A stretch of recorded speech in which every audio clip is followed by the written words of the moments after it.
Hello दोस्तों। आज की कहानी है तुम मेरी माँ जैसी हो ही नहीं सकती। ममता जी भाव विभोर होकर अपने दोनों हाथों को उठाकर आशीर्वाद देते हुए खुशी से रो पड़ी। कहीं भगवान ने मुझे बेटी नहीं दी थी। हमेशा ये ऊपर वाले से शिकायत करती थी, लेकिन ये नहीं जानती थी कि बेटी के रूप में वो तुम्हें मुझे देने वाला है। शिखा और अनुज दोनों ममता जी के पैर शादी के फेरे लेने के बाद छू रहे थे। ममता जी की ये बातें सुनकर शिखा ममता जी के गले लग पड़ी। माँ, बस जल्दी से ये बचे रस्म रिवाज ख़त्म हो तो मैं अपने बेटे और बेटी को घर ले जाऊं। मेरे सूने घर में खुशियों की चहचहाहट गूंजे। सारे रस्म रिवाज खत्म कर अपने इकलौते बेटे अनुज और बहू शिखा को गृह प्रवेश करवा कर बहू को थोड़ा आराम करने को बोलकर ममता जी अपने कमरे में आ गई। अनुज के पिता की तस्वीर को देखते हुए ममता जी बोली, मैं अपना कर्तव्य अच्छे से निभा रही हूँ ना, कोई शिकायत तो नहीं है मुझसे। जब यहाँ से तुम्हारे पास आऊँगी तो झगड़ा नहीं करना। ऐसे भी झगड़ भी नहीं सकते। बेटे को अच्छी तालीम देकर एक काबिल इंसान बना दिया है। काबिल के साथ साथ एक नेक इंसान भी, बिल्कुल आपकी भी तरह। आज इतनी प्यारी लड़की को घर की लक्ष्मी बहू बेटी बनाकर लाई हूँ। खुश हो ना। मेरे साथ ना होकर भी मेरे साहस का कारण भी आप ही थे। आपको ही देखकर, आपको याद कर, आपको दी हिम्मत से ये सब कर पाई। बस ऐसे ही अपने बेटे बहू घर परिवार में अपना आशीर्वाद बनाए रखना। ममता जी के पति का देहांत 10 साल पहले एक कार एक्सीडेंट में हो गई थी। अपने पीछे छोड़कर गए थे 16 साल का बेटा अनुज और अपनी पत्नी ममता। ममता जी अकेले ही बेटे की परवरिश कर उसे इस लायक बनाई थी। जिस कंपनी में अनुज कार्यरत था उसी में शिखा भी काम करती थी। दोनों कब एक दूसरे को दोस्त से ज़्यादा साथी के रूप में देखने लगे, उन्हें भी पता नहीं चला। एक दिन शिखा को लेकर अनुज घर आया। ममता जी से मिलाने के बाद इधर उधर की बातें कर शिखा चली गई। शिखा के जाने के बाद अनुज ने अपनी माँ ममता जी से कहा, माँ, शिखा आपको कैसी लगी? मैं सीधा सीधा कहता हूँ, मुझे शिखा पसंद है। मैंने उसे पसंद किया क्योंकि वो मेरे पसंद और मन के अनुरूप बैठती है। जैसे मैं एक पत्नी के रूप में एक लड़की से जो अपेक्षा करता था, लेकिन उसके साथ साथ वो मेरी माँ के अपेक्षा के हिसाब से भी मुझे अच्छी लगी।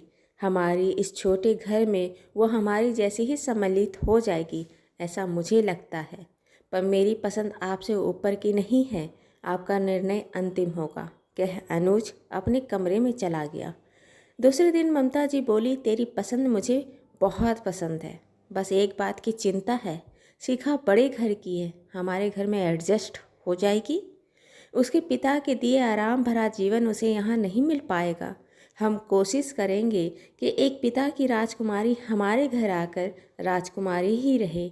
अनुज अपनी माँ की सहमति जानकर बहुत खुश हुआ। दोनों परिवारों ने मिलकर दोनों बच्चों का गठबंधन करा दिया, मतलब शादी करा दी। शिखा भी अनुज और ममता जी से ऐसे घुल मिल गई जैसे पानी में शक्कर। एक दिन शिखा और ममता जी बैठकर बात कर रहे थे।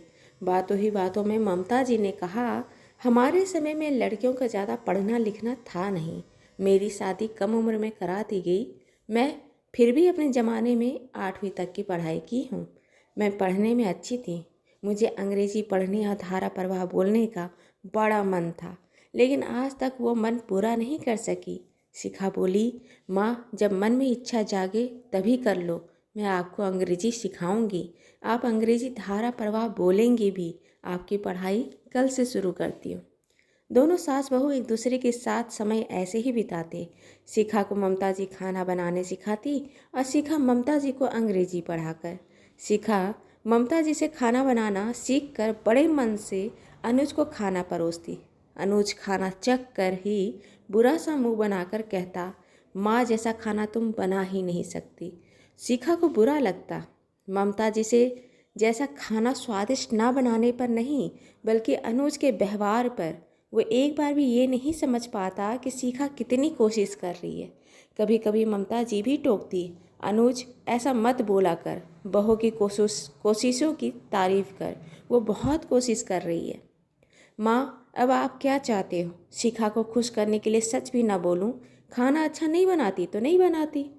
अनुज को मक्के की रोटी और सरसों का साग बहुत पसंद था। ममता जी के सिखाने पर सरसों का साग सिखाने तो बना ली, लेकिन मक्के की रोटी बनाने में उसे पसीना आ गया। ये माँ, हाथ से थाप कर कैसे बना लेते हो? इतना बड़ा बड़ा बना लेते हो और टूटता भी नहीं। मेरी देखो, कभी हाथ में चिपक जाती है, पूरी से बड़ा करो तो टूट जाता है। ममता जी बोली, हताश मत हो, ये सब सीखना एक दिन में नहीं होता, धीरे धीरे होगा। तुम छोटे छोटे 2 रोटी बनाओ, मेरी बेटी का हाथ का बना रोटी तो सिर्फ मैं खाऊंगी। मेरी बेटी का प्यार है इसमें।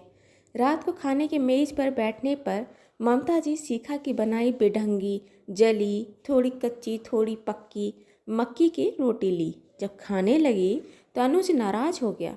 माँ, ये रोटी क्यों खा रही हो? इसे बाहर फेंक दो तो कुत्ते भी ना खाएं, दूसरी रोटी लो। ममता जी बोली, ये मेरी बेटी का बनाई रोटी है, इससे ज़्यादा स्वादिष्ट दूसरी रोटी हो ही नहीं सकती। अपने पिता के घर छोड़कर आई लड़की अपने पति के माँ को अपना माँ मानकर उसके खुशी के लिए इतनी कोशिश कर बनाई है, इसका मोल कोई लगा सकता है क्या? मैं तो यही खाऊंगी। अनुज बेरुखी से बोला, कितना भी सिखा कि ढाक पोछ करो, पर सच ये है कि आपके जैसा खाना उसके फरिश्ते भी नहीं बना सकते। आज ये बेतुका रोटी खाने की नौबत आ गई है आपको। शिखा सारी बातें सुन चुप रही, लेकिन अनुज की बातें उसके लिए असह्य थी। आंखों के कोर में आंसू छलक पड़े जो ममता जी से छिप ना सके। उन्होंने अनुज को सबक सिखाने की सोची। दूसरे दिन जब अनुज ऑफिस से घर आ टीवी देख रहा था, तब शिखा ममता जी को अंग्रेजी पढ़ाने लगी। शिखा अनुज को सुनाते हुए कही, क्या माँ, ये इतना आसान है, कोई छोटा बच्चा भी कर लेगा, आपसे क्यों नहीं होता? लगता है कुछ भी कर लूँ, आपको सिखाना मेरे लिए बहुत मुश्किल है। अनुज सुन गुस्से से पागल हो गया। ये कैसे बात कर रही हो? अभी नई नई चीज़ें सीख रही है, थोड़ा टाइम लगेगा ना। शिखा बोली, मुझे नहीं लगता। अभी तक का हाल देखकर लग रहा है कि इस जन्म में तो कर नहीं पाएंगी। शिखा, हद में रहो। तुमने भी एक दिन में नहीं सीखी थी, सालों लगे होंगे अंग्रेजी में पकड़ होने में। तुम उनसे ऐसी उम्मीद कर भी कैसे सकती हो कि वो 2 दिन में सब कर ले? अनुज, तुम्हारे सवालों का बदतमीजी का जवाब मिल गया ना बेटा? ममता जी बोली, मतलब? मैंने शिखा को बोला था ऐसा बोलने के लिए। तुम अभी कह रहे थे ना कि 2 दिन में नहीं होता, सालों लगते हैं, फिर तुम गलती कैसे कर रहे थे? शिखा अपने घर में कभी खाना नहीं बनाई। उनके पिता ने उसे इतने शान और शौकत से रखा। अगर वो अपने पिता की पसंद के लड़के से शादी करती तो शायद आज भी वो खाना नहीं बना रही होती। तेरे से प्रेम कर इस छोटे से घर में आकर कोशिश कर रही है, यही बहुत है। तुम उसका मजाक उड़ाते हो। मैं सालों से खाना बना रही हूँ। मेरे जैसा या मेरे से भी स्वादिष्ट खाना बनाने में उसे थोड़ा समय लगेगा, ठीक उसी प्रकार जैसे मुझे अंग्रेजी सीखने में। उसकी कोशिशों का सराहना करना सीखो, समझे? हाँ माँ, माफ़ करो। अशिखा, तुम भी। बहुत बड़ी गलती हुई मुझसे, कह अनुज ने दोनों कान पकड़ लिए। शिखा और ममता जी दोनों हंस पड़ी। दोस्तों, आपको मेरी कहानी अच्छी लगी हो तो इसे लाइक करें, शेयर करें, सब्सक्राइब करें। और हाँ, मिलते हैं एक नई कहानी के साथ एक छोटे से ब्रेक के बाद। धन्यवाद।